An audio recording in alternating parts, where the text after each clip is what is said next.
বিসমিল্লাহির রহমানির রহিম।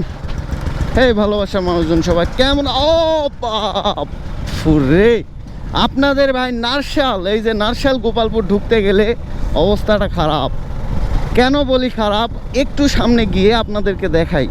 তো বিষয় হচ্ছে এই যে সামনের দিকে ব্রিজের ওই পর্যন্ত, যে যখন ব্রিজটা আমরা ক্রস করি তখন রাস্তার অবস্থায় যে বেহাল দশা দেখছি। ওরে বাপরে অবস্থা দেখছেন ভাই, দেখেন দেখেন এই যে এগুলা জায়গায় যদি রানিং অবস্থায় একটা বাইক পড়ে তাহলে কি হবে বলেন?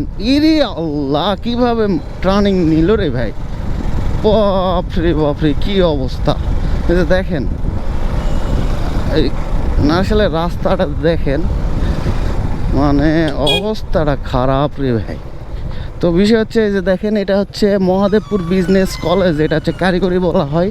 আর এই কলেজের সামনে যে এই রোড, কলেজটা সুন্দর করা হচ্ছে, কলেজের সামনে গেট সুন্দর করা হচ্ছে, কিন্তু কলেজের সামনে যে রাস্তা, এই রাস্তার অবস্থাটা খুবই খারাপ। তো মহাদেবপুরে যে উদ্যোগক্রমে চেয়ারগুলোতে বসে আছে যারা এই কাজগুলো সংস্কার করতে পারবে, এই কাজগুলো করতে পারবে, তাদের আমি বিশেষভাবে অনুরোধে রাখি যে এই নারশালবাসী, এই গোপালপুরবাসী বেশ কয়েক বছর ধরে এই রাস্তাতে ভ্রান্তি পোয়াচ্ছে, জানেন যে এই রাস্তার অবস্থা খুবই খারাপ ভাই। দেখেন এগুলা রাস্তা, এই রাস্তাগুলোতে সব সময় বিপদের সম্মুখীন হচ্ছে নারশাল গোপালপুরবাসী। তো ওখানে কলেজটা সুন্দর হচ্ছে, দিন দিন উন্নত হচ্ছে, ওখানে অনেক স্টুডেন্ট পাঠদান করে অনেক, আমার জানা মতে। তো এই রাস্তাটা তাড়াতাড়ি কাজ হয়, সেটার জন্য আমি বিশেষভাবে অনুরোধ রাখবো। তো এই রাস্তাটা যে রাস্তা হিসেবে যে আমাদের এই কলেজ এবং এই রাস্তা ধরে মাতাজির দিকে যাওয়া যায়, আমাদের বৌদ্ধবিহার যাওয়া যায়, কিন্তু এই